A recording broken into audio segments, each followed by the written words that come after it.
This channel does not promote any violent, harmful, or illegal activities. All content provided by this channel is meant for an educational purpose only. বিমান দুর্ঘটনায় মৃত্যু মহারাষ্ট্রের উপমুখ্যমন্ত্রী অজিত পাওয়ারের।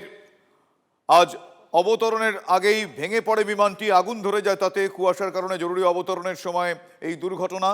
আমার সহকর্মী জ্যোতির্ময় কর্মকার আমার সঙ্গে এই মুহূর্তে টেলিফোন লাইনে রয়েছেন। জ্যোতির্ময়, আমি জানতে চাইবো যে কিছুক্ষণ আগে যখন তোমার সাথে কথা বলছিলাম যে মূলত কি কারণে তার আজকে এই যাত্রা ছিল সেই বিষয়টা জানতে চাইবো।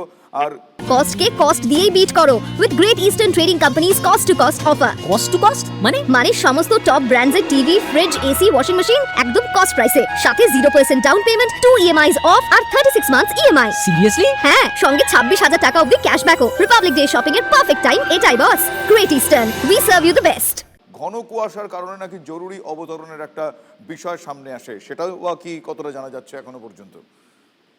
দেখো, যে খবর আমাদের কাছে আসছে যে জেলা পরিষদ নির্বাচনের প্রচারের জন্যই তিনি যাচ্ছিলেন, কিন্তু যে খবর আরো বেশি তাৎপর্যপূর্ণ তা হচ্ছে যে ফ্লাইটে তিনি ট্রাভেল করছিলেন সেই ফ্লাইটটার ডিটেলস আমাদের কাছে এসে পৌঁছেছে। সেই এয়ারক্রাফটের নাম হচ্ছে লিয়ারজেট 45 বা LJ-45। এটা একটা মিড সাইজ বিজনেস জেট, অর্থাৎ যারা বিজনেস ট্রাভেল করেন বা এই ধরনের ছোট এয়ারক্রাফট যারা ব্যবহার করেন তাদের মধ্যে অত্যন্ত জনপ্রিয় এই লিয়ারজেট মিড সাইজ বিজনেস জেট, যা ভারতে বিভিন্ন জায়গাতে কিন্তু চলে।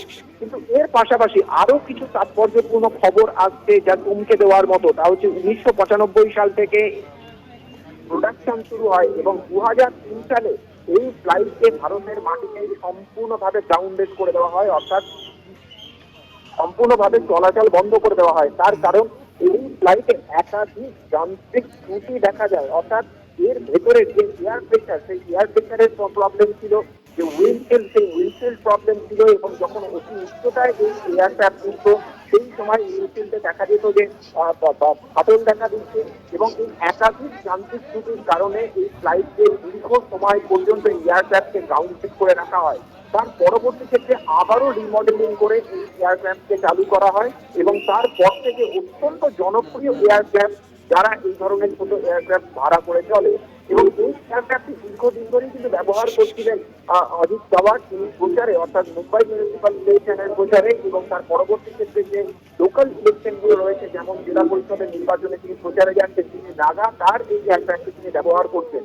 এবং আহমেদাবাদে বিমান দুর্ঘটনার পর থেকে ডিজিসি এর কয়েকটি সুনির্দিষ্ট নিয়ম রয়েছে যে প্রত্যেকটা ফ্লাইটের উড়ানের আগে ফ্লাইটের প্রত্যেকটি যান্ত্রিক দিককে খতিয়ে দেখতে হবে, এবং যতক্ষণ পর্যন্ত না খতিয়ে দেখার পরে একেবারে সবুজ সংকেত আসছে ইঞ্জিনিয়ারদের তরফ থেকে সেক্ষেত্রে কোনো ফ্লাইটের উড়ান হবে না।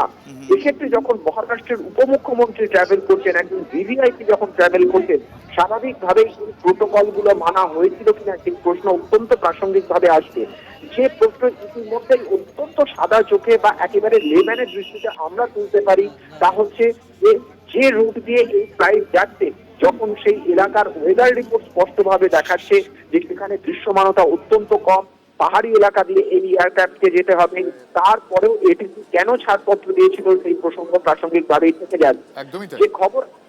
যে খবর আমাদের কাছে এসে পৌঁছচ্ছে তা হচ্ছে যে অজিত পাওয়ার উপমুখ্যমন্ত্রী তিনি ছিলেন, তার পাশাপাশি তার একজন পার্সোনাল সিকিউরিটি অফিসার ছিলেন, একজন অ্যাটেন্ডেন্ট ছিলেন, এবং যিনি এক ফ্লাইট ইন কমান্ড পাইলট, অর্থাৎ যিনি এক্ষেত্রে একেবারে ফ্লাইট যিনি চালাচ্ছিলেন তিনি ছিলেন, এবং একজন ফার্স্ট অফিসার ছিলেন, অর্থাৎ তিনিও ক্রু, তিনিও এই ফ্লাইটটা চালানোর ক্ষেত্রে তিনি সহযোগিতা করছিলেন।